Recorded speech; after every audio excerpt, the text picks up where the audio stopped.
محترم بھائی عزیز دوستوں بزرگوں، اللہ جل شانہ کا بے انتہا فضل، اس کا کرم، اس کا احسان ہے کہ اللہ نے اس پورے مجمع کو دنیا کی تمام مشغولیات سے نکال کر اپنے مبارک دین کی مجلس میں جمنے کی توفیق نصیب فرمائی۔ یہ محض اللہ کی توفیق ہے، یہ اللہ کا احسان ہے۔ میرے محترم بھائی عزیز دوستوں، جب بھی کوئی نیکی کی یا بھلائی کی، کسی قسم کی اچھائی کی توفیق ملے، بندے پر ذمہ داری ہوتی ہے کہ اس پر اللہ کا شکر ادا کرے۔ اس لیے کہ بارہا ہم کہتے بھی ہیں، سنتے ہیں، جب بندہ نعمتوں کی شکر گزاری کرتا ہے، اللہ جل شانہ نعمتوں میں اضافہ بھی کرتے ہیں۔ میرے بھائی عزیز دوستوں، یہ شکر گزاری ایمان کی ایک صفت ہے۔ جیسے کہ حضرات انبیاء علیہ السلام کی زندگی کے اندر دیکھا جائے تو کوئی نبی ایسا نہیں ہے جو دنیا کے اندر اللہ کی نعمتوں کی شکر گزاری نہ کیا۔ اللہ کرے کہ ہم صحیح معنوں میں اللہ کی نعمتوں کی شکر گزاری کرنے والے بن جاوے۔ حدیث پاک کا مفہوم ہے، حضور اکرم صلی اللہ علیہ وسلم ارشاد فرماتے ہیں، اللہ جل شانہ کل قیامت کے دن اعلان کرتے ہیں، کہاں ہیں وہ لوگ جو ہر حال میں ہمارا شکر گزاری کرنے والے تھے۔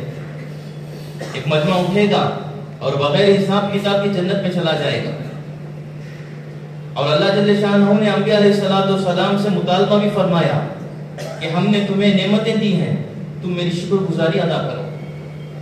جیسے حضرت داؤد علیہ السلام کے بارے میں بارہا سنتے ہیں کہ اللہ جل شانہ ارشاد فرماتے ہیں، اے داؤد، ہم نے تمہیں دو بڑی بڑی نعمتیں دی ہیں۔ ایک تو ہم نے تمہیں نبی بھی بنایا، اور دوسرا فرمایا وقت کا بادشاہ بھی بنایا، اور معجزہ بھی نصیب کیا کہ تم لوہے کو چھو تو ہم اسے موم بنا دیتے ہیں۔ یہ نعمتیں ہیں ہماری، تو شکر گزاری کرو۔ علماء حضرات فرماتے ہیں، حضرت داؤد علیہ السلام اللہ جل شانہ کی نعمتوں کا شکر گزاری اس طرح کیا کرتے تھے کہ پوری زندگی، میرے بھائیوں عزیز دوستو، ایک دن کھاتے پیتے اور ایک دن روزہ رکھتے تھے۔ یہ شکر گزاری تھی انبیاء کی۔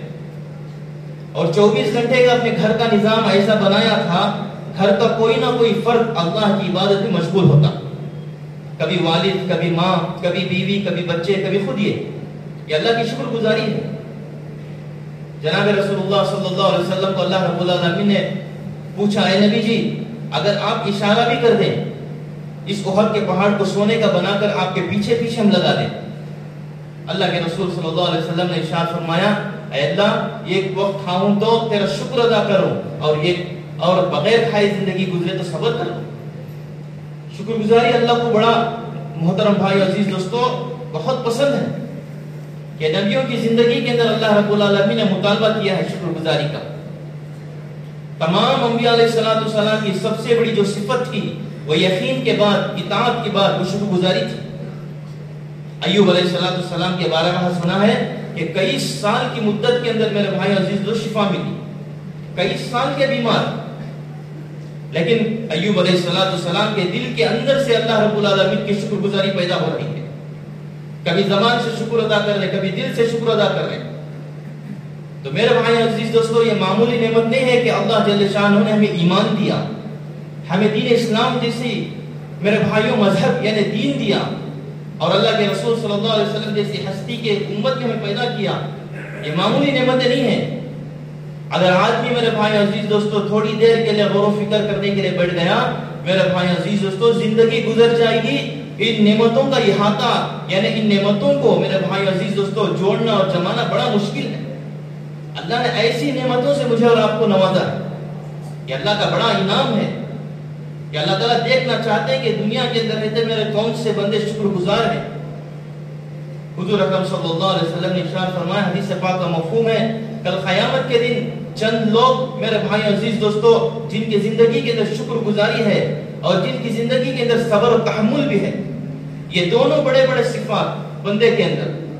فرمایا، اللہ کے رسول صلی اللہ علیہ وسلم ارشاد فرماتے ہیں، یہ لوگ کل قیامت کے دن پرندوں کی طرح اڑ کر آئیں گے، اور بغیر حساب کتاب کے پرندوں کی طرح اڑتے ہوئے جنت کے اندر داخل ہو جائیں گے۔ ایک حدیث پاک کا مفہوم ہے، اللہ کے رسول صلی اللہ علیہ وسلم ارشاد فرماتے ہیں، اللہ جل شانہ ان بندوں کے زندگی کے صفات کو دیکھتے ہیں کہ جو بندہ دنیا کے اندر رہتے ہوئے اپنے سے، دنیا کے اعتبار سے اپنے سے کمتر لوگوں کو دیکھتا ہے، فرمایا دین کے اعتبار سے اپنے سے اونچے لوگوں کو دیکھتا ہے کہ یہ متقی ہیں، یہ درگزر کرنے والے ہیں، یہ صفات والے ہیں، یہ قربانی والے ہیں، یہ یقین والے ہیں. اور دنیا کے اعتبار سے اپنے سے غریب لوگوں کو، محتاج لوگوں کو، فقر اور مسکینوں کو دیکھتا ہے. لیکن دین کے اعتبار سے آگے والوں کو دیکھتا ہے. میرے بھائیوں عزیز دوستوں، اللہ جل شانہ فرماتے ہیں ایسے بندوں کو ہم شاکرین اور صابرین میں شمار کرتے ہیں. شکر گزاری یہ ہماری زندگی کا مغز ہے کہ ہم بندے ہیں، اللہ کی ذات و خالق ہے، اللہ عطا کرنے والے ہیں، اللہ بڑے کریم ہیں، اللہ بڑے رحیم ہیں، اللہ روزی کے مالک ہیں، اللہ سب سے بڑے ہیں. اس کی طاقت میرے بھائیوں عزیز دوستوں وہاں تک کسی کی رسائی نہیں پہنچ سکتی. اس کا علم بڑا، اس کے خزانے بڑے. وہ ایک اکیلا تنہا میرے بھائیوں عزیز دوستوں پوری دنیا کے نقشے کو، پوری دنیا کے کائنات کو، پوری دنیا کے ذرے ذرے کو پیدا کیا. وہ کسی کے محتاج نہیں ہے. ساری مخلوق اور ساری کائنات کا ذرہ ذرہ اللہ کے ذات جاری کی محتاج ہے. لیکن اللہ جل شانہ کسی کے زندگی کے بنانے میں، کسی کی زندگی کے بگاڑنے میں وہ کسی کے محتاج نہیں ہے. اللہ تعالیٰ چاہے کسی کو عزت دے دے، اسے کوئی ذلیل نہیں کر سکتا. اللہ تعالیٰ چاہے کسی کو ذلیل کر دے، اسے کوئی پوری دنیا والے مل کر عزت نہیں دے سکتے. اللہ تعالیٰ چاہے کسی کو بچانے پر آ جائے، میرے بھائیوں عزیز دوستوں پوری دنیا والے مل کر اسے مار نہیں سکتے. اور کسی کو اللہ رب العالمین موت کے گھاٹ اتارنا چاہے، مارنا چاہے، پوری دنیا والے مل کر اسے بچا نہیں سکتے. اللہ کی شان میرے بھائیوں عزیز دوستوں سب سے بلند ہے. یہ ایک اکیلے اللہ کی ذات میرے بھائیوں جب سے دنیا بنی اس وقت سے لے کر آج تک، آج سے لے کر قیامت تک اسی کے فیصلے سے چل رہی ہے. وہ ایک اکیلا خالق ہے، وہ ایک اکیلا مالک ہے. اس کے سوا کوئی معبود نہیں ہے، اس کے سوا کسی کی عبادت لائق نہیں ہے. وہ تنہا ہے، وہ بڑی قدرت کا مالک ہے. وہ دنیا کے اندر پیدا ہونے والے اسباب کا بھی محتاج نہیں ہے، وہ ذریعوں کا محتاج نہیں ہے، وہ شکلوں کا محتاج نہیں ہے، وہ بادشاہوں کا محتاج نہیں ہے.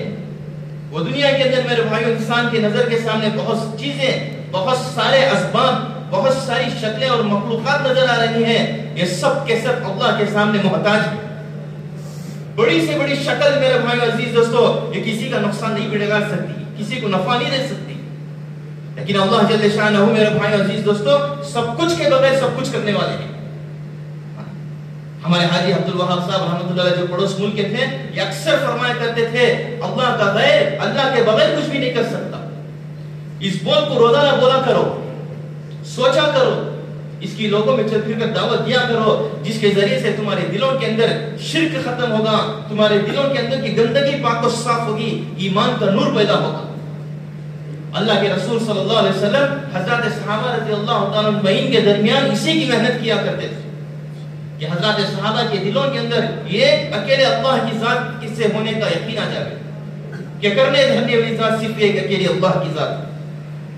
ایمان میرے بھائی عزیز دوستو زبان کا اثر نہیں ہے، ایمان دل کے حال کو کہتے ہیں. ہر آدمی اپنے دل کے اوپر سوال کرے، اپنے دل سے سوال کرے کہ کس کا یقین دل کے اندر بیٹھا ہے. ہر ایک کا دل سچائی کے ساتھ گواہ دے گا کہ تیرے دل کے اندر کس کا یقین بیٹھا ہوا ہے. حضرت جی مولانا یوسف صاحب رحمۃ اللہ علیہ فرمایا کرتے تھے جب تم امت میں چل پھر کر اللہ سے ہونے کی یقین کی جب دعوت دے رہے ہو اس وقت تم اپنے دل پر جھانکو، تمہارے دل کے اندر کا شرک تمہیں نظر آئے گا کہ دعوت کے ذریعے سے، ایمان کی محنت کے ذریعے سے اس ایمان کو بنانا مطلوب ہے جو اللہ کو مطلوب ہے. اللہ رب العالمین نے حضرات صحابہ کے ایمان کو مطلوب قرار دیا، صحابہ کی زندگی کو نمونہ قرار دیا. میرے بھائیو ایک زندگی میری اور آپ کی گزر رہی ہے، ایک زندگی گزر رہی ہے. گزرتے گزرتے میرے بھائیو عزیز دوستو اب قریب آخرت کے دروازے کھلنے والے ہیں. اب قریب آخرت کے اندر داخل ہونا ہے. کیا بنایا ہم نے ایمان کے اعتبار سے؟ کتنا تعلق ہے ہمارے دلوں کے اندر اللہ کے ذات عالی کا؟ کتنی محبت ہے ہمارے دلوں کے اندر اللہ کے ذات عالی کی؟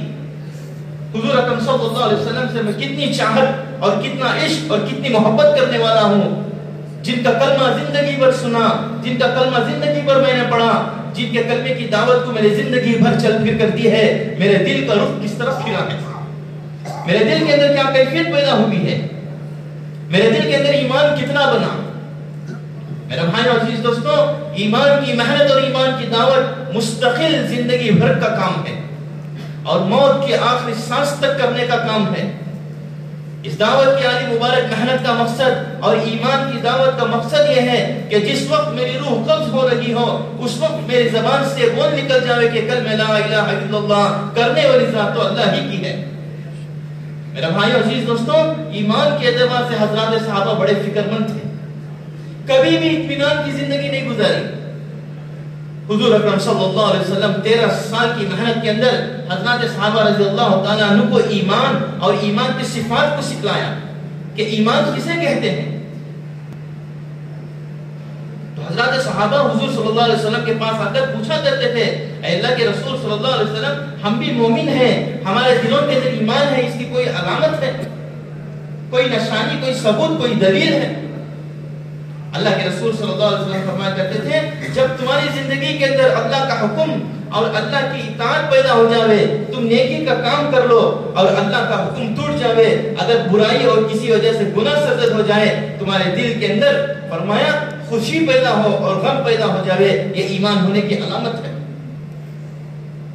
ہماری 24 گھنٹے کی زندگی پر مجھے اور آپ کو غور کرنا ہے کہ ہماری صبح کیسی، ہماری رات کیسی، ہماری تنہائیاں کیسی، ہماری مجمع کی زندگی کیسی، اللہ کے ساتھ کیا معاملہ ہے، مخلوق کے ساتھ معاملہ کیا ہے۔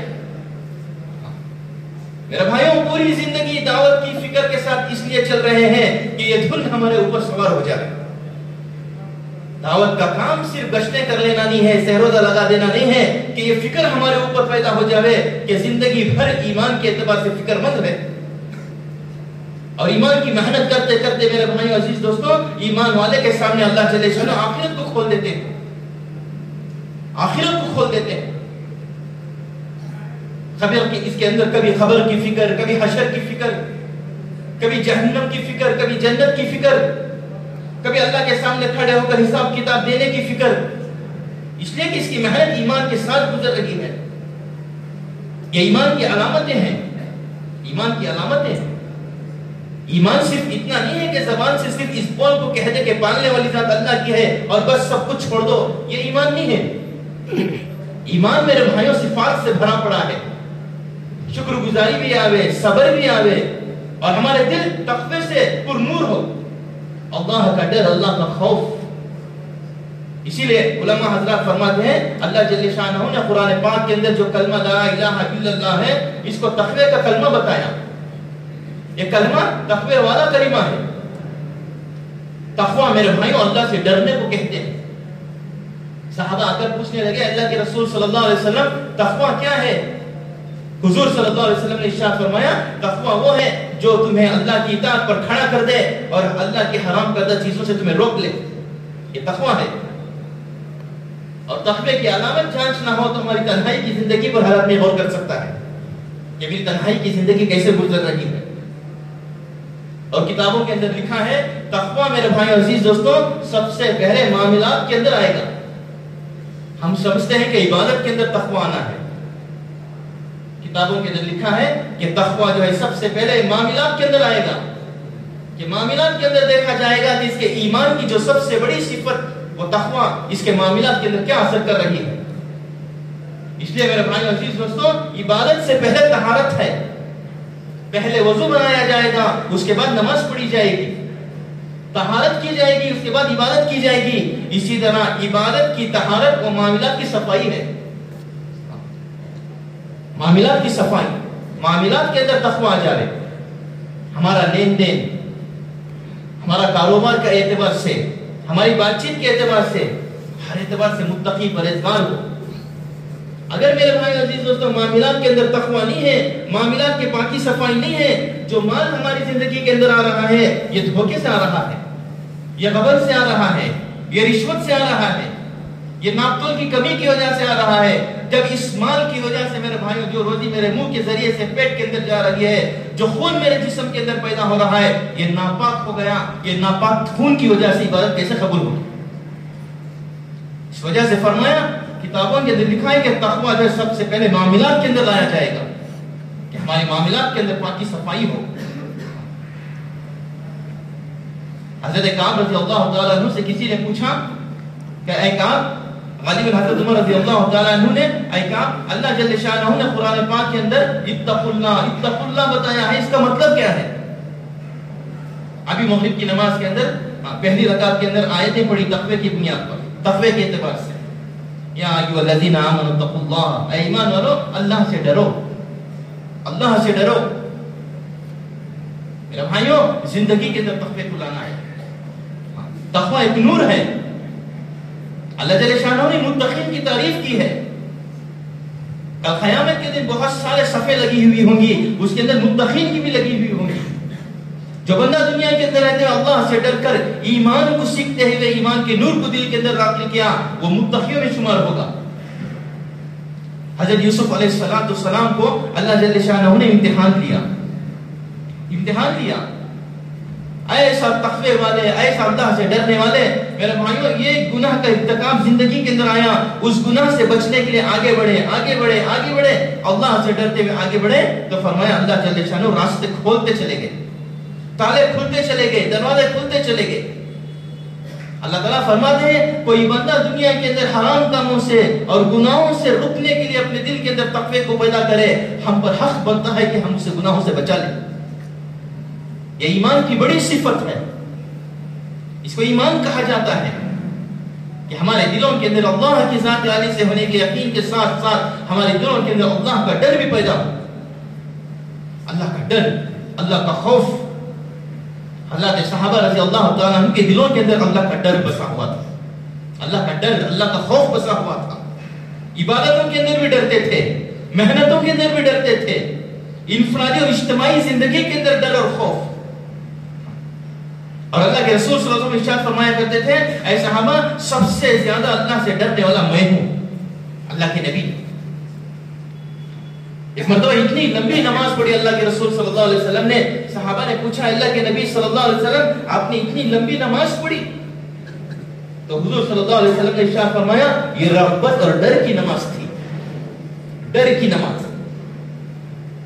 تو حضرت عمر رضی اللہ تعالیٰ عنہ نے کعب رضی اللہ تعالیٰ عنہ سے پوچھا ہے کعب اللہ جل شانہ نے قرآن پاک کے اندر اتقوا اللہ، آمنوا اتقوا اللہ، اس کا مطلب کیا ہے؟ تو کعب رضی اللہ تعالیٰ عنہ ارشاد فرمانے لگے امیر المومنین اگر کسی آدمی کے سامنے ایک تنگ راستہ اور دونوں طرف کانٹے دار جھاڑیاں ہو اور اس کے قیمتی کپڑے ہو، جس طرح ایک آدمی اپنے کپڑوں کو اپنے جسم کو بچاتے ہوئے ان ٹہنیوں سے اس چھوٹے سے تنگ راستے سے جس طرح گزر کر پار ہو جاتا ہے، اس طرح دنیا کے اندر زندگی گزار کر پار ہونا اصل ہے کہ یہ تقویٰ ہے۔ اس طرح کی زندگی گزارو کہ دعوت کی محنت کے ذریعے سے ہمارے دلوں کے اندر روزانہ ایمان کے اندر، تقوی کے اندر، شکر گزاری کے اندر، صبر و تحمل کے اندر اضافہ ہوتا رہے۔ یہ ایمان کی علامتیں ہیں، یہ ایمان کی علامتیں۔ تو میرے بھائی عزیز دوستو، اللہ کے رسول صلی اللہ علیہ وسلم نے صحابہ رضی اللہ تعالیٰ عنہ پر اس کی محنت کی اور ایمان بھی بنا اور ایمان کی علامتیں بھی پیدا ہوئی۔ ابوبکر صدیق رضی اللہ تعالیٰ عنہ تمام انبیاء علیہ السلام کے بعد میرے بھائیوں سب سے زیادہ افضل اللہ کے رسول صلی اللہ علیہ وسلم نے ارشاد فرمایا کل جنت کے اندر میری امت میں سب سے پہلا جو شخص جنت کے اندر داخل ہوگا وہ ابوبکر ہے۔ لیکن میرے بھائیوں کیا حال ہے ان کی زندگی کا، کتنا اللہ کا ڈر، اللہ کا خوف، تنہائی کے اندر، مجمع کی زندگی کے اندر نہیں، تنہائی کے اندر اللہ سے ڈر رہے۔ کبھی باغ کے اندر چلے جاتے، کسی جانور کو دیکھتے، کسی پرندے کو دیکھ کر نظر ڈالتے اور کہتے خوش نصیب ہے تو، کیسے کھا رہا ہے، پی رہا ہے، درخت کو سایوں کے اندر ٹہل رہا ہے، لیکن آخرت کے اندر تجھے کوئی حساب نہیں۔ کاش ابو بکر بھی تیرے جیسا ہوتا تو کتنا اچھا تھا۔ یہ تقویٰ ہے۔ کبھی فرماتے کاش ایک دن کا ہو جاتا تو کتنا اچھا تھا، کاش کسی مومن کے بدن کا بال ہو جاتا تو کتنا اچھا تھا، آخرت کے اندر ابو بکر کو حساب نہ دینا ہوتا۔ یہ ایمان ہے دوستو، یہ ایمان کی علامت ہے۔ آج میرے بھائی عزیز دوستوں سب سے زیادہ امت کے اندر اس چیز کو پیدا کرنے کی ضرورت ہے کہ ہر ایک ایمان والا مرد ہو، عورت ہو، بچہ ہو، بوڑھا ہو، ہر ایک کے دل کے اندر اللہ کا خوف طاری ہو جائے، اللہ کا ڈر پیدا ہو جائے، اللہ کا ڈر آ جائے۔ تو اس طرح حضرت کعب رضی اللہ تعالیٰ عنہ نے امیر المومنین رضی اللہ تعالیٰ عنہ کو بتایا کہ اس طرح پار ہونا ہے زندگی کے اندر. جب تقویٰ دل کے اندر آ جائے گا میرے بھائیو عزیز دوستو، اس کی زندگی دنیا کے اندر اطاعت و فرمانبرداری کی، بندگی کی. ہماری دنیا کے اندر آنے کا مقصد، ہماری دنیا کے اندر جینے کا مقصد، زندگی کا مقصد وہ بندگی ہے. اللہ کے بندے بن کر زندگی گزارنا، اللہ کے بندے بن کر. کل آخرت کے اندر اللہ جل شانہ ہم پر ایک ایک پر نظر کرم کر کر یہ بتا دے یہ میرا بندہ ہے، ہمارا بیڑا پار ہو گئے، یہ میرا بندہ ہے. ہم تو دنیا کے اندر زندگی پر ہم نے کہا اے اللہ تو ہمارا رب ہے، تو ہمارا خالق ہے، تو ہی ہمارا مالک ہے، تجھی کو ہم رب مانتے ہیں، تیری ہی عبادت کرتے ہیں. میرے بھائیوں آخرت کے اندر اللہ جل شانہ یہ کہہ دے یہ میرا بندہ ہے، ہم کامیاب ہو گئے. ہماری زندگی آخرت کی بن گئی، ہماری جنت بن گئی، ہم جہنم سے چھٹکارا پا گئے.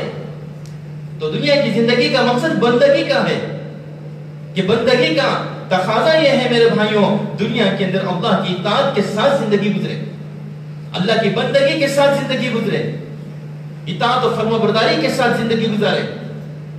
اگر جو بندہ دنیا کے اندر فرمانبرداری نہیں کرے گا، اطاعت نہیں کرے گا، عبادت نہیں کرے گا، یہ تو نمک حرام ہے. جس کا کھایا اسی کی نافرمانی کر رہا ہے، جس نے پیدا کیا اسی کی بغاوت ہو رہی ہے. تو اس لیے ہم دنیا کے اندر نہیں آئے، پوری امت عموماً پوری انسانیت دنیا کے اندر بندگی کے لیے آئی ہے. بندگی ہماری زندگی کا مقصد ہے. کہ اس لیے سب سے پہلے میرے بھائی عزیز دوستوں ایمان کو بنانا اصل ہے. ایمان کو بنانا تاکہ ہمارے دلوں کے اندر ایمان کی حقیقت پیدا ہو، ایمان کے اندر حلاوت پیدا ہو، ایمان کے اندر چاشنی پیدا ہو، ایمان کے اندر لذت پیدا ہو. اللہ کے رسول صلی اللہ علیہ وسلم ارشاد فرماتے ہیں جب تک کوئی بندہ اللہ کو رب نہ مانے اور دین اسلام کو اپنا مذہب نہ مانے اور نبی پاک صلی اللہ علیہ وسلم کو اپنا نبی نہ مانے، اس وقت تک یہ ایمان کا مزہ ہرگز حاصل نہیں کر سکتا. رضیت باللہ ربا وبالاسلام دینا وبمحمد النبی صلی اللہ علیہ وسلم. اللہ کو رب ماننا اور دین کو، اسلام کو مذہب ماننا اور رسول اللہ صلی اللہ علیہ وسلم کو اپنا نبی ماننا. یہ میرے بھائیوں جب دل کے اندر اس بات کا یقین آ جائے گا، اس کے دل کے اندر ایمان کی حلاوت پیدا ہوگی، ایمان کا مزہ آئے گا. حضرات صحابہ ایمان کی لذت کو حاصل کرتے تھے. میرے بھائیو عزیز دوستو جس طرح دنیا کی پھیلی ہوئی چیزوں کے اندر لذت ہے، کھانے پینے کی چیزوں کے اندر لذت ہے، رہنے اور استعمال کرنے کی چیزوں کے اندر لذت ہے، مال کے اندر اللہ نے لذت کو رکھا ہے، میرے بھائیو عزیز دوستو اس سے زیادہ کئی گنا زیادہ ایمان کے اندر لذت ہے. حضور اکرم صلی اللہ علیہ وسلم ارشاد فرماتے ہیں، حدیث پاک کا مفہوم ہے کوئی آدمی چل کر جا رہا ہے، اس کے سامنے گناہ کا ماحول آ گیا، گناہ کرنے کا میرے بھائیوں موقع آ گیا، بد نظری کر کر لطف حاصل کر سکتا ہے. اللہ کے رسول صلی اللہ علیہ وسلم نے ارشاد فرمایا جب ایمان کو سیکھتے ہوئے تقوی کو دل کے اندر اتارا ہے، اس تقوی کی بنیاد پر اپنی آنکھوں کو جھکا لیا، اس گناہ سے آدمی آپ نے اپنے آپ کو بچا لیا، اللہ جل شانہ اس کے دل کے اندر ایمان کی حلاوت کو پیدا کرے گا، ایمان کا مزہ ہے. حارث رضی اللہ تعالیٰ عنہ کو حضور صلی اللہ علیہ وسلم نے پوچھا اے حارث تم نے آج صبح کیسے کی؟ فرمایا اللہ کے رسول صلی اللہ علیہ وسلم الحمدللہ آج صبح میں نے ایمان کی حالت میں کیا. تو پوچھا سوچ کر کہو، ہر چیز کی کوئی نہ کوئی علامت ہوتی ہے، کوئی نہ کوئی دلیل ہوتی ہے، تم نے کیسے کہہ دیا کہ میں نے آج صبح ایمان کی حالت میں کی؟ تو حضرت حارث رضی اللہ تعالیٰ فرمانے لگے اے اللہ کے رسول صلی اللہ علیہ وسلم میں آج دن بھر بھوکا پیاسا رہا، یعنی روزے کی حالت میں رہا. اے اللہ کے نبی صلی اللہ علیہ وسلم وہ آخرت کے منظر، وہ جنت کا منظر، وہ جہنم کا منظر، وہ اللہ کا عرش لانے والا منظر گویا میں اپنی آنکھوں سے دیکھ رہا ہوں، وہ جنت کے آپس کی ملاقاتوں کا منظر گویا میں اپنی آنکھوں سے دیکھ رہا ہوں، وہ جہنم کی آپس کی ملاقاتیں جو چیخ و پکار ہے اس کو گویا میں دیکھ رہا ہوں. یہ تصور ہے میرے دل کے اندر. ایمان سے آدمی دل کے اندر میرے بھائیوں تاثر کو پیدا کرتا ہے. ایمان کا ایک اثر ہے، نیکی کا ایک اثر ہے. جس طرح گناہوں کے اثرات ہوتے ہیں ایمان کا بھی اثر ہے، نیک اعمال کا بھی اثر ہے. تو دنیا کے اندر ہونے والے جتنے نقشے ہیں، جتنے حالات ہیں، ایمان والا ان تمام چیزوں سے تاثر نہیں لے گا. کسی چیز کا تاثر ایمان والے کے دل کے اندر نہ آئے. ایمان و عمل کا تاثر، اللہ کے ذات عالی کا تاثر. اس لیے اللہ جل شانہ فرماتے ہیں ایمان والے بندے تو وہ ہیں جن کے سامنے میرا ذکر کیا جاوے، میرا نام لیا جاوے، جب ان کے دل میرے نام کے خوف سے تھرا جاوے، ان کے سامنے جب میرے قرآن پاک کی آیتوں کو پڑھ کر سنایا جائے، ان کے دلوں کے اندر میری ذات سے ہونے کی امیدیں بڑھ جاوے. یہ اثر ہے، یہ ایمان کا تاثر ہے، یہ ایمان کا تاثر. تو حضرت حارث رضی اللہ تعالیٰ عنہ نے اپنی پوری تفصیلات اللہ کے نبی صلی اللہ علیہ وسلم کے سامنے رکھا. حضور اکرم صلی اللہ علیہ وسلم نے ان کے بول کو، ان کی اس ایمان کی کیفیت کو جو بیان کیا، اس کو سنا. فرمانے لگے حارث ایسا مومن ہے جس کا دل ایمان کے نور سے روشن ہو چکا ہے. اے حارث اس پہ ثابت قدم رہو. میرے بھائیو عزیز دوستو، ایمان بڑی نعمت ہے، ایمان بڑی نعمت ہے. ایمان بنے گا دعوت کے راستے سے، ایمان بنے گا یقین اور ایمان کی دعوت کے راستے سے. ہم بارہا ایک بات کہتے ہیں آپس کے مذاکروں میں، جس طرح آپ بھی کہے ہیں، آپ بھی سنے، ہم بھی کہے ہیں، سنے ہیں، الدین یسرن. دین کے بارے میں آپ نے بھی کہا بھی ہے، سنا بھی ہے، دین آسان ہے. لیکن آپ نے یہ کہیں نہیں سنا کہ ایمان آسان ہو.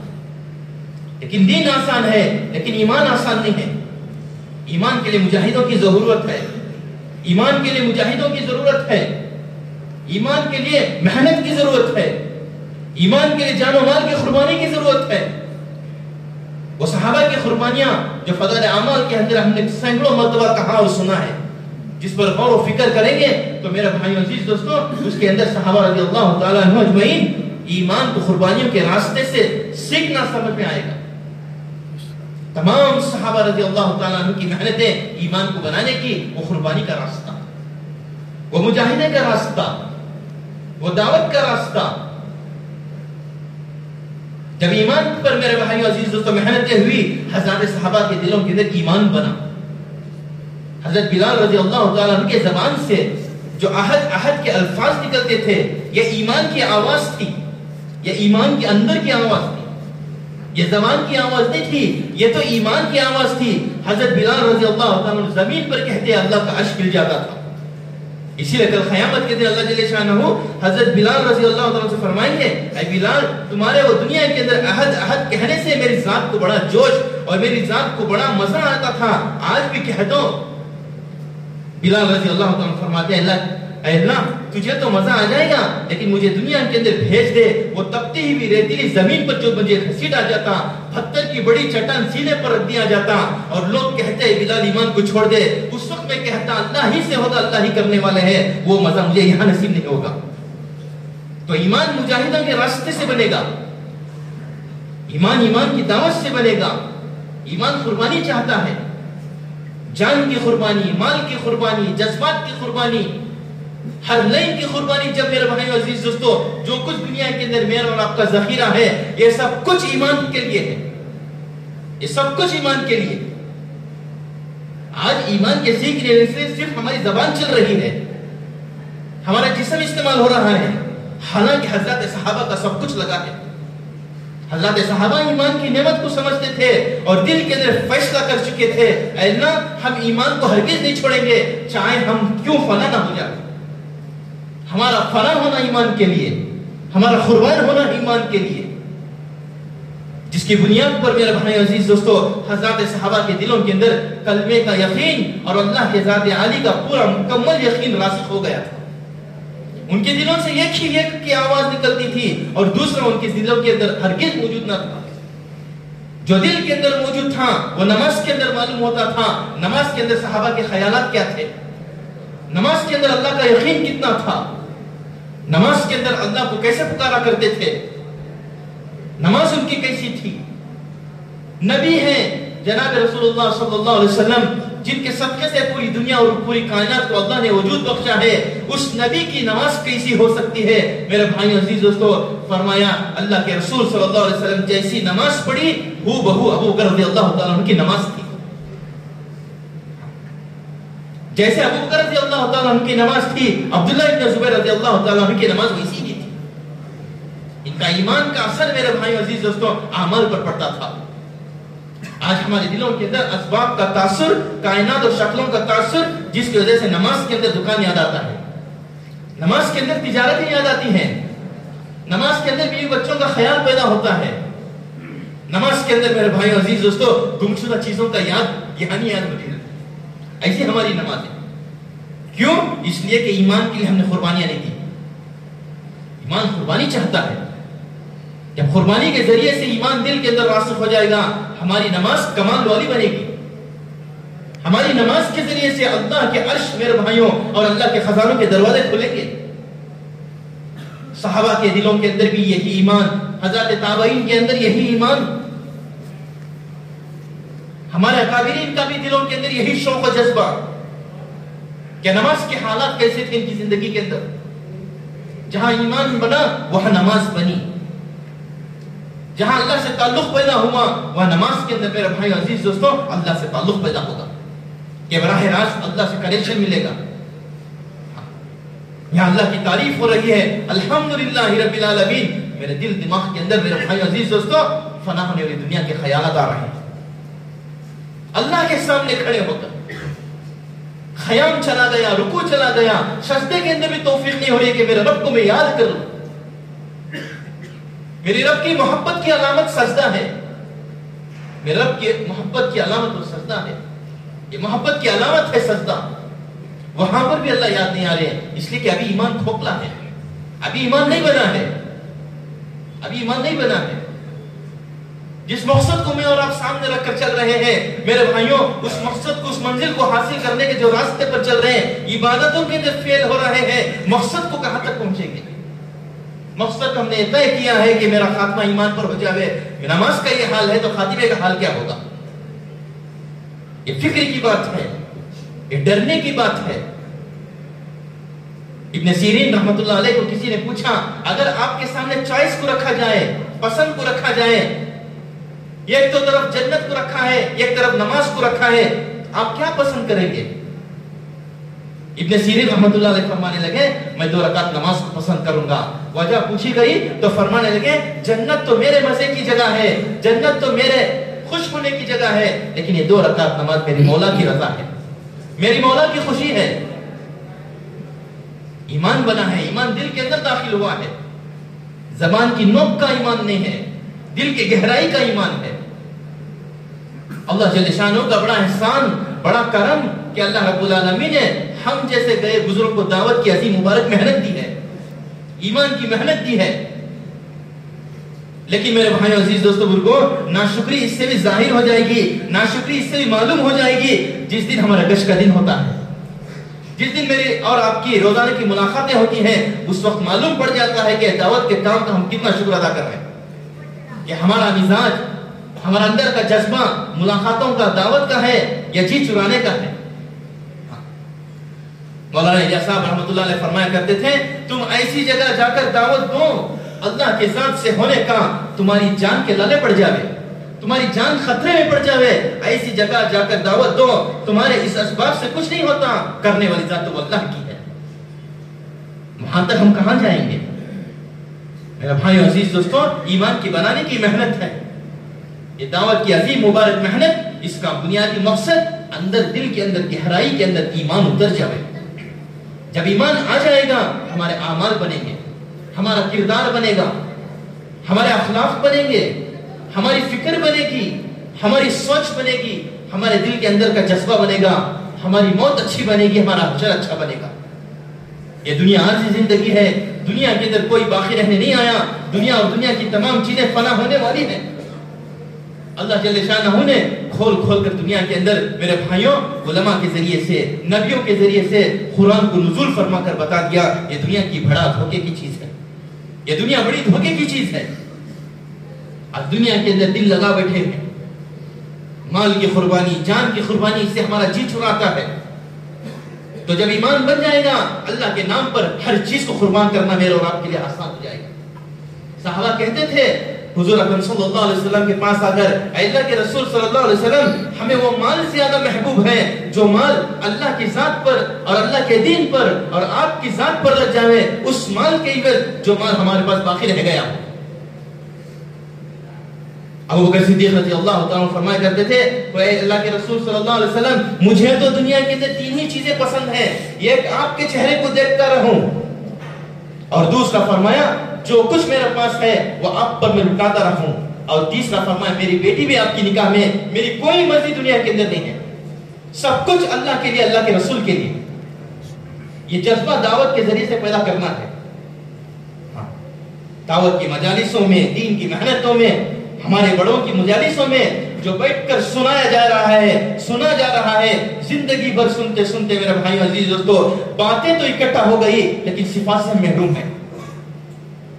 ہر آدمی تقریر کرنے والا، ہر آدمی بیان کرنے والا، میں اپنی ذات کو ملا کر کے رہا ہوں، لیکن دل کے اندر صفات میرے بھائیو اس کی کمی ہے۔ زندگی گزرتی جا رہی ہے، فیصلہ آخرت کے اندر ہوگا، فیصلہ حشر کے میدان میں ہوگا۔ حساب کتاب کوئی آسان نہیں ہے، ہمارا ایمان ہے حساب کتاب پر۔ اللہ کے رسول صلی اللہ علیہ وسلم اللہ سے دعائیں مانگتے تھے، اللہم حاسبنی حسابا یسیرا، اے اللہ میرے حساب کتاب کو تو آسان کر دے۔ صحابہ پوچھنے لگے، اے اللہ کے رسول صلی اللہ علیہ وسلم حساب کتاب میں آسانی کا مطلب کیا ہے؟ حضور صلی اللہ علیہ وسلم نے ارشاد فرمایا، اے صحابہ اللہ رب العالمین تمہارے اعمال پر نظر ڈالے اور کہہ دے کہ اس بندے کو جنت کے اندر داخل کر دو، یہ حساب آسان ہے، یہ آسان حساب ہے۔ عبداللہ ابن عمر رضی اللہ تعالیٰ عنہ اللہ سے دعائیں مانگتے تھے، اے اللہ میرے باپ کا انتقال ہو گیا، کئی برس ہو گئے عمر رضی اللہ تعالیٰ عنہ کا، میں خواب کے اندر دیکھنا چاہتا ہوں کہ میرا ابا کا کیا حال ہوا۔ کئی دن تک دعائیں مانگتے رہے، ایک عرصہ گزر گیا۔ خواب کے اندر ایک مرتبہ حضرت عمر فاروق رضی اللہ تعالیٰ عنہ کسی اونچی جگہ سے میرے بھائیو عزیز دوستو پانی ٹپک رہا ہے، سفید رومال کھاندے پر ڈالے ہیں اور اوپر سے نیچے کی طرف آ رہے ہیں۔ راستے میں عبداللہ ابن عمر رضی اللہ تعالیٰ عنہ سے ملاقات ہوئی، سلام ہوا اور سلام کا جواب دیا گیا۔ تو حضرت عمر رضی اللہ تعالیٰ عنہ پوچھنے لگے، اے عبداللہ ابن عمر میرے مرے دنیا سے کتنے برس ہو گئے؟ عبداللہ ابن عمر رضی اللہ عنہ فرمانے لگے، ابا جان آپ کے انتقال ہوئے دنیا کے اندر 12 سال کا عرصہ گزر گیا ہے۔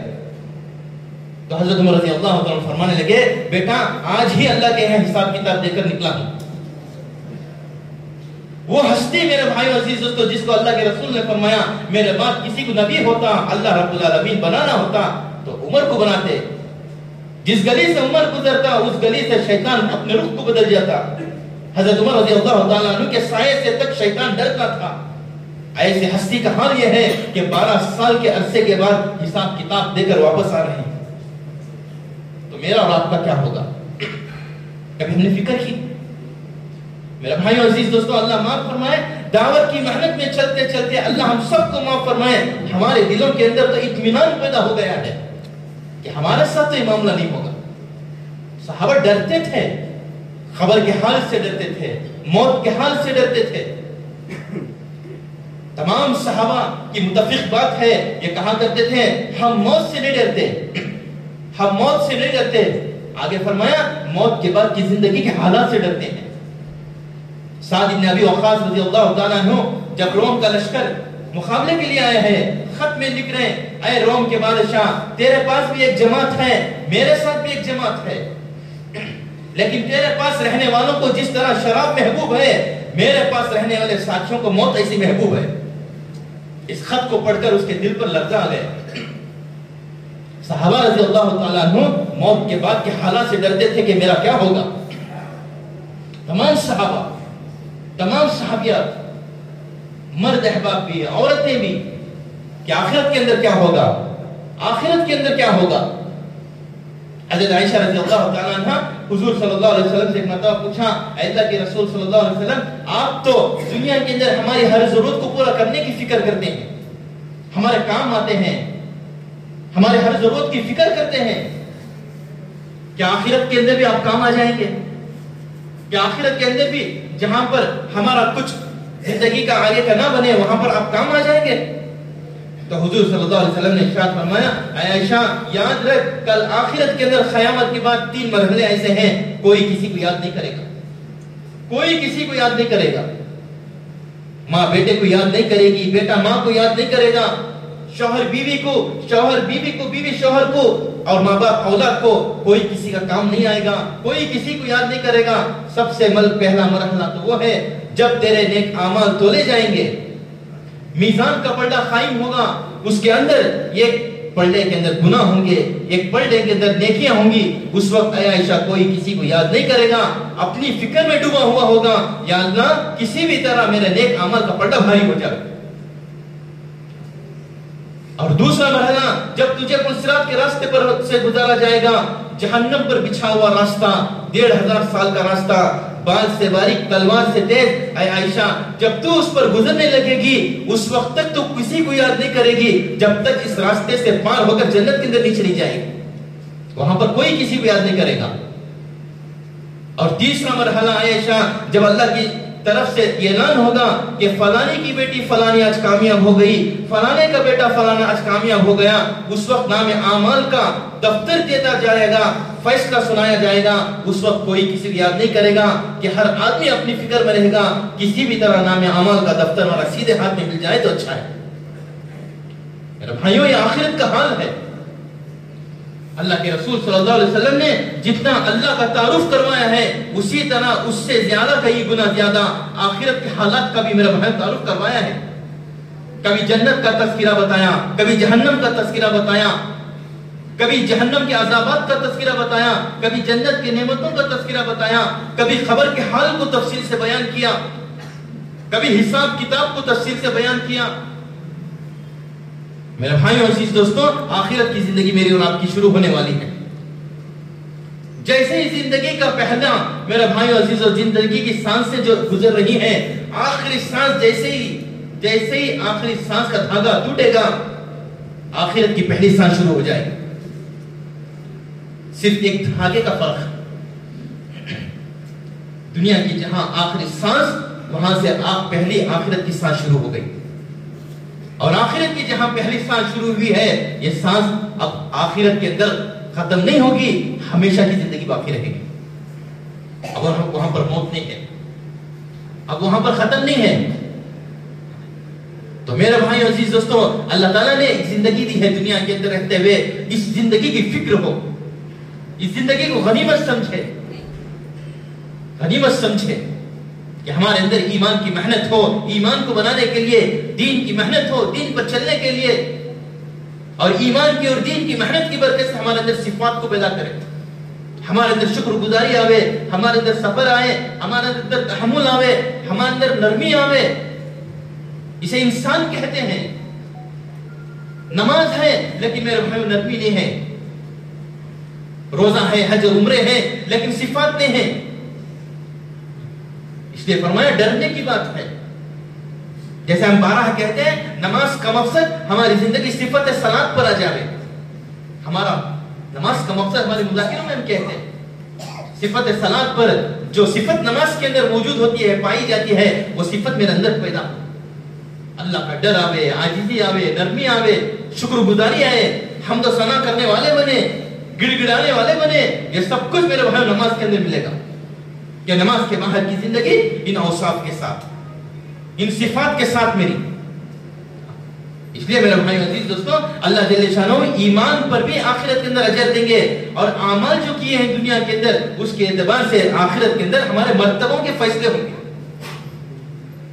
ایک بزرگ اللہ تعالیٰ سے دعا فرما رہے تھے، فضائل صدقات کے اندر شیخ نے لکھا ہے، دعائیں مانگی، اے اللہ قبرستان والوں کے حالات کو مجھے بتا دے کہ کل قیامت کے دن ان قبرستان والوں پر کیا گزرے گی۔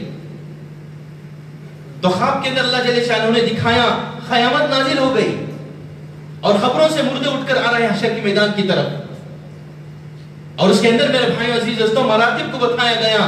چند لوگ میرے بھائی عزیز دوستوں خوبصورت ریشم کے کپڑے پر سو رہے ہیں اور حشر کے میدان کی طرف جا رہے ہیں،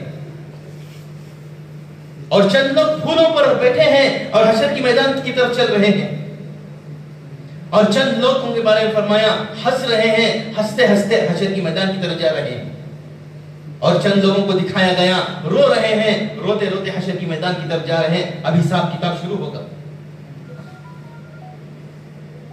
تو اللہ سے انہوں نے خواب کے اندر دعا کی، یا اللہ کاش سب کے سب ایک ساتھ ہوتے تو کتنا اچھا تھا۔ تو ان مردوں کے اندر چند مردوں نے آواز دے کر ان بزرگ سے فرمانے لگے کہ جو ریشم کے اوپر سوتے ہوئے حشر کے میدان کے اندر جا رہے ہیں، یہ دنیا کے اندر اچھی عادتوں والے تھے، ان کی عادتیں اچھی تھی. پہلی بات بتائی, ان کی عادتیں اچھی تھی, ان کے بات کرنے کا مزاج, ان کی بات کرنے کا انداز, یہ لوگوں پر دیکھ کر کبھی چہروں پر بل نہیں ڈالتے تھے, یہ پیشانی پر جھلٹی ڈالنے والے نہیں تھے, یہ دو رنگ کی باتیں کرنے والی نہیں تھے. ان کی بات چیت صاف سیدھی تھی, ان کے اخلاق بنے ہوئے تھے, یہ مسکرا کر خندہ پیشانی کے ساتھ لوگوں سے بات کرتے تھے, یہ لوگوں کو دھوکہ دینے والے نہیں تھے, یہ بڑی اچھی عمدہ عادتوں والے تھے. آج اللہ جل شانہ نے ان عادتوں کی برکت سے آج یہ فیصلہ فرمایا ہے. تو ہمارے اخلاق بنے, ہماری عادتیں اچھی بنے. اس لیے میرے بھائی عزیز دوستوں, حضرات صحابہ رضی اللہ تعالیٰ عنہ دنیا کے اندر ایمان کو, اعمال کو, اخلاق کو لے کر پھیلے تھے. یہ تینوں چیزیں ضروری ہے میرے اور آپ کے لیے. ہمارے اخلاق اچھے بنے اور دل کے اندر نرمی کو پیدا کرے. اللہ کے رسول صلی اللہ علیہ وسلم نے ارشاد فرمایا, جس بندے کے دل کے اندر اللہ رب العالمین نرمی کو ڈال دے, نرمی کو پیدا کر دے, سمجھ لو کہ اس کی زندگی کے اندر سارا خیر آ گیا, ساری اچھائیاں آ گئی.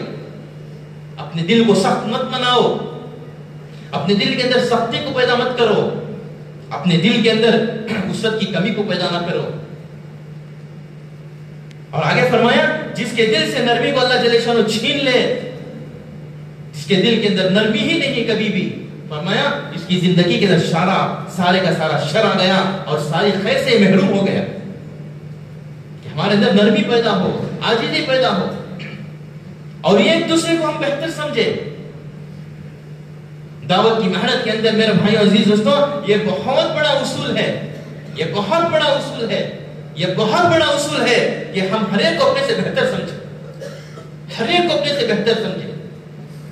اللہ معاف فرمائے, ہمارے جملوں کے اندر تو ہم یہ کہتے ہیں کہ یہ ایک ایمان والا, ساتوں زمین ساتوں آسمان سے بڑھ کر ہے, لیکن اس ایمان والے کی محبت میرے دل کے اندر نہیں ہے. ہم جا رہے ہیں اس ایمان والے سے ملنے کے لیے, لیکن میرے بھائی عزیز دوستو, دل کے اندر وسوسے ہیں, اس ایمان والے کے بارے میں دل کے اندر حسد ہے, کینہ ہے. اب بتاؤ تمہاری دعوت کا اثر کیا ہوگا, تمہاری تنہائی کے دعاؤں کے اندر اس امتی کے بارے میں کیا قبول ہوگی. اپنے دل کو پاک کرو ایک ایک مسلمان کے بارے میں. مسلمان ہے, کسی کو حقیر مت سمجھو, کسی کو اپنے سے کمتر مت سمجھو, کسی کو چھوٹا نہ سمجھو. نہ معلوم کس کا کردار, کس کا عمل اور کس کا مقام اللہ کے یہاں بڑا ہے. فضائل صدقات کے اندر حضرت عبد الوہاب رحمۃ اللہ علیہ بہت بڑے اللہ والے ہیں, یہ فرماتے ہیں, میں نے دیکھا, میں ایک بستی کے اندر بیٹھا ہوا تھا, دیکھا ایک جنازہ جا رہا ہے, لیکن اس جنازے کو 3 مرد اٹھائے ہوئے ہیں اور یہ ایک جگہ کا سہارا عورت کے کھاندے پر ہے. میں نے جلدی آگے بڑھا, اس عورت کو فارغ کیا اور میں اپنے کھاندے پر لیا اور چلا گیا. قبرستان میں گیا, تجہیز و تکفین کا انتظام ہوا, دفن کر کے آ گئے. اور دفن کرنے کے بعد اس عورت سے پوچھا, کیا تیرے محلے کے اندر کوئی مرد نہ تھا جو چوتھا پایا اٹھا لیتا؟ تو وہ عورت نے کہا, مرد تو بہت تھے, لیکن جو انتقال ہوا ہے وہ میرا بیٹا ہے. اس میرے بیٹے کے خاطر محلے کے اندر سب کے سب ذلیل نگاہ سے میرے بیٹے کو دیکھا کرتے تھے. وجہ پوچھی کہ وہ عورت نے کہا کہ یہ میرا بیٹا عورتوں کی جیسی حرکتیں کرتا تھا, جو نامرد تھا, مخنث تھا, جس کی وجہ سے میرے محلے کے, بستی کے, گاؤں کے لوگ ذلیل سمجھتے تھے میرے بیٹے کو, میرے بچے کو. اس کے بعد اس عورت کو لے کر گئے, چند درہم دیے, چند سامان دیا, اس کے بعد رخصت کر دیا. چند دن کے بعد میرے بھائی عزیز دوستو, خواب کے اندر اس بزرگ کے اندر دکھایا گیا, وہ جو مخنث ہے, بڑا حسین چہرہ, چودھویں چاند کی طرح چہرہ کھلا ہوا ہے, خوبصورت کپڑے پہنا ہوا ہے, محلوں کے اندر, جھولوں کے اندر جھول رہا ہے. اور پوچھا کہ تو کون ہے؟ تو فرمانے لگا, میں وہی مخنث ہوں جسے لوگ اللہ جل شانہ کے بندے مجھے ذلیل سمجھتے تھے, جو میرے محلے کے لوگ مجھے ذلیل سمجھتے تھے. اللہ جل شانہ نے مجھے جنت کے اندر داخل کر دیا. لیکن میرے بھائیو عزیز دوستو, ہمارے دلوں کے اندر یہ کہ عصمت ہو, یہ کہ قدردانی ہو. اللہ تعالیٰ کو کون سا عمل پسند آ جاوے اور کب مغفرت کر دے معلوم نہیں ہے. لقمان حکیم رحمت اللہ علیہ اپنے بیٹے سے ارشاد فرمایا کرتے تھے, بیٹا ہمیشہ ربی اغفر لی پڑھتا رہا کر. اللہ اکبر, بہت بڑی دعا. ہمیشہ ربی اغفر لی پڑھتا رہا کر, اس لیے کہ 24 گھنٹے دن اور رات کے حصے میں چند گھڑیاں ایسی ہیں اس وقت بندے کی زبان سے جو دعا نکلتی ہے وہ قبول ہوتی ہے. کیا معلوم کس وقت تیرا رب اغفر لی کہنا تیری مغفرت کا سامان بن جائے. مغفرت اصل ہے آخرت کے اندر. اللہ ہمیں پسند کر لے, اللہ ہمیں چاہ لے, اللہ ہمیں کہہ دے کہ میرا بندہ ہے, ہمارا بیڑا پار ہو گیا. ورنہ میرے بھائی عزیز دوستوں پکڑے گئے دوبارہ موقع نہیں ہے, دوبارہ زندگی نہیں ہے, دوبارہ دنیا کے اندر آنا نہیں ہے. حضرت سفیان ثوری رحمۃ اللہ علیہ فضائل صدقات کے اندر لکھتے ہیں کہ ایک مرتبہ میں مسجد کے اندر داخل ہوا. مسجد کے اندر ایک آدمی رو رہا تھا, گناہوں کی معافی کو اللہ سے گڑ گڑا کر چاہ رہا تھا, آنسو کے لپیٹے آنکھوں سے گزرنے. میں جیسے اس پر نظر پڑی میرے دل کے اندر خیال آیا, حالانکہ میں زبان سے تو نہیں کہا, میرے دل کے اندر خیال آیا یہ کبر کی وجہ سے رو رہا ہے, اس کے اندر دکھلاوا ہے. بس اتنا سا خیال میرے دل کے اندر آیا. واپس ہونے کے بعد میں سویا, اس دن کی تہجد فوت ہو گئی. ایک ہفتہ گزرا, دوسرا ہفتہ گزرا, ایک مہینہ گزرا, 2 مہینے, 3 مہینے, 4 مہینے. سفیان ثوری رحمۃ اللہ علیہ فرماتے ہیں اس گناہ کی نحوست سے میرے 5 مہینے کی تہجد کی توفیق اللہ نے چھین لی. بس میرے بھائیو ہلکا سمجھا, ہم کسی کو ہلکا نہ سمجھے. ہر ایک میرے بھائیو ایمان والا ہے, ہر ایک کی اللہ کے نزدیک بڑی عظمت ہے, بڑی قدردانی ہے.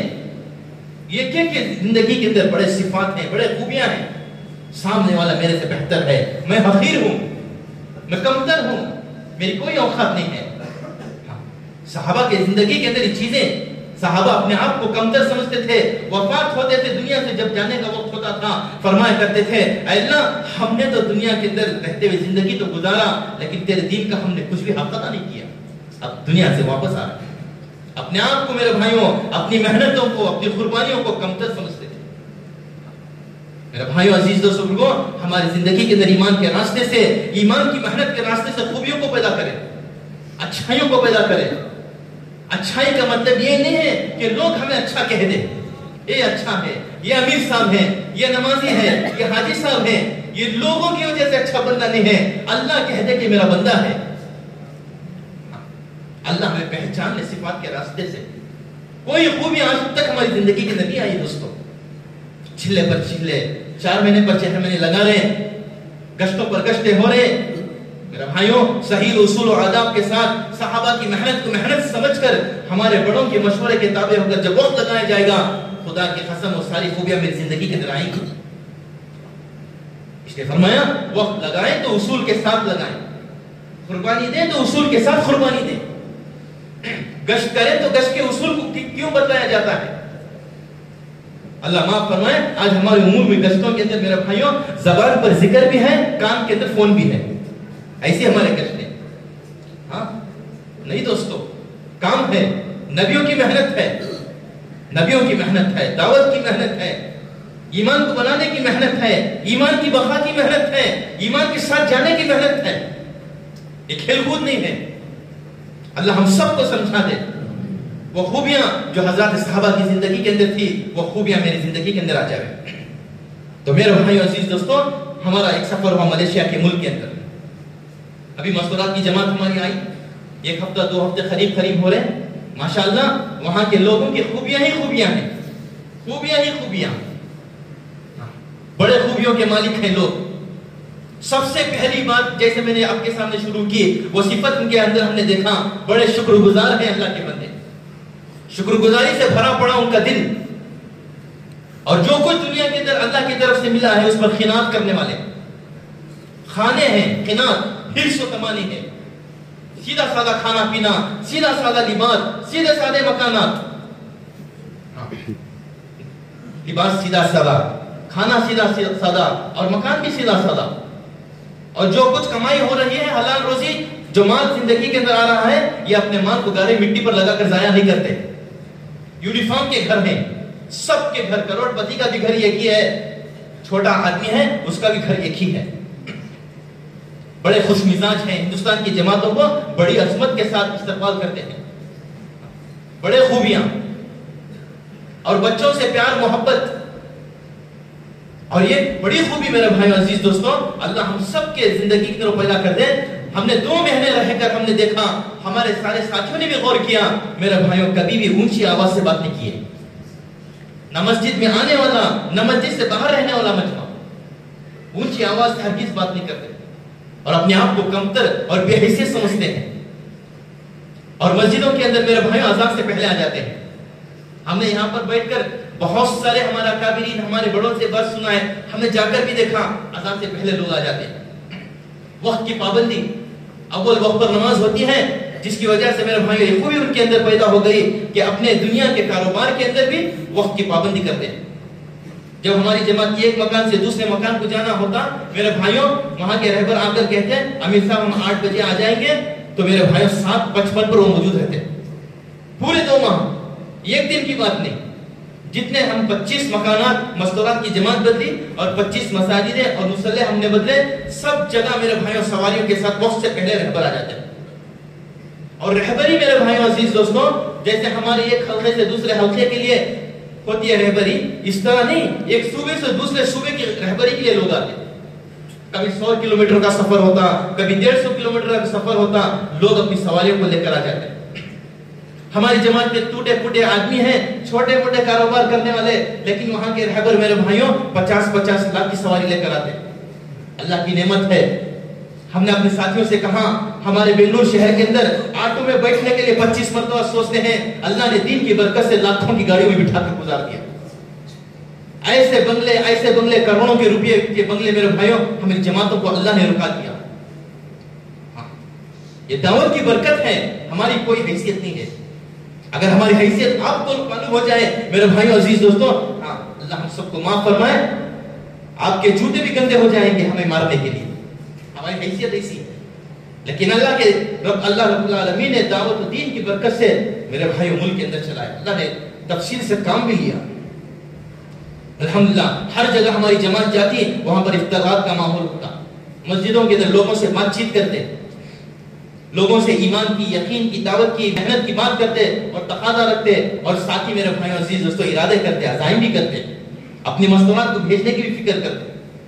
اور مستورات کے اندر بڑی طلب میرے بھائیوں، بڑی طلب. بعض جگہ تو کارگزاری آئی جہاں پر 3 دن خیام ہوتا، تینوں دن جماعت ایک ہی مکان پر رکتی، تینوں دن وہی عورتیں آتی. بعض مرتبہ ذہن سازی ہوئی، ذہن بنا میرے بھائیوں عزیز دوستوں. بعض عورتیں پیسے لے کر آئیں اور جماعت کی عورتوں سے اور مقامی بہنوں سے وہ کہنے لگی یہ ہماری طرف سے پیسے ہیں، اس کے اندر فضائل اعمال کی کتاب ہمیں دلا دیں، ہم فضائل اعمال کو اپنے گھروں کے اندر پڑھنا چاہتے ہیں. میرے بھائیوں ہمارے بڑوں نے تو ہمیں تعلیم کی ترغیب دیتے دیتے میرے بھائیوں زندگیاں گزر گئی. اللہ ہم سب کو معاف فرمائے. فضائل اعمال کی میرے اور آپ کے اندر اہمیت نہیں ہے، تعلیم کی اہمیت نہیں ہمارے گھروں کے اندر. تھوڑی محنت ہوئی، عورتیں پیسے لے کر آ رہی ہیں، اس کتاب کو ہمیں دلا دیجئے، ہم اپنے گھروں کے اندر فضائل اعمال کی تعلیم کو پڑھنا چاہتے ہیں. میرے بھائیوں طلب ہے دین کی عورتوں کے اندر. یہ عورت خدمت کرنے کے لیے آئی، غیر مسلمان تھی، نو مسلم ابھی ایمان کے اندر داخل ہوئی تھی. ہماری عورتوں کے جو کھانے کے برتن تھے اس کو دھونے کے لیے کھڑی ہو گئی. ہماری عورتیں گئی، ان کو سمجھائی بہن آپ ہمارے حلقے میں بیٹھے، ذکر سکھانے میں بیٹھے، یہ تو کام ہم کر لیں گے. وہ عورت کہنے لگی ہم عامہ میں جڑیں گے لیکن اس برتن کو صاف صفائی ہم اس لیے کر رہے ہیں، میں نو مسلم ہوں، میرے 3 بھائی اور 3 بہن ہیں جو غیر مسلمان ہیں، میں یہ چاہتی ہوں کہ یہ برتن کو صاف کرنے کی برکت سے اللہ اپنے فضل سے ان کو بھی ایمان دے دے. یہ طلب ہے عورتوں کے اندر. بعض مرتبہ میرے بھائی کارگزاری کو معلوم کیا 10-10 15-15 کلومیٹر سے تعلیم کے لیے آتے مستورات. اس لیے کہ میرے بھائیوں وہاں پر مستورات کی تعلیم کے اعتبار سے بہت کام کی کمی ہے، بہت دور دور تک جانا پڑتا ہے. اکثر عصر کی نماز کے بعد اجتماع ہوتا تھا. جیسے یہاں پر 3:30 بجے سے عصر تک ختم ہو جاتا ہے، وہاں پر عصر کے بعد شروع ہوتا تھا. 4:45 بجے اول وقت عصر کی نماز پڑھتے اور 5 بجے سے تعلیم شروع ہوتی. 1 گھنٹہ تعلیم ہوتی. 6 بجے سے مرد حضرات کی بات شروع ہوتی اور 50 منٹ یا پونا گھنٹہ مرد حضرات کی بات ہوتی. تشکیل اور دعا 7 بج جاتے. مغرب کی نماز 7:45 بجے تھی. اندھیرا 7:30 یا 7:40 ہوتا تھا، جس کی وجہ سے وہاں کے رہبر، وہاں کے مقیم ساتھی الحمدللہ عصر کی نماز کے بعد الحمدللہ اجتماع کو رکھا ہوا کرتے ہیں. میرے بھائیوں عزیز دوستو تفصیل سے محنت ہوئی اور الحمدللہ اس ملک کے اندر میرے بھائیوں عزیز دوستو اللہ کا فضل ہے، پڑوس ملک کی بڑی جماعتیں آتی ہیں، 7-7 مہینے کی جماعتیں.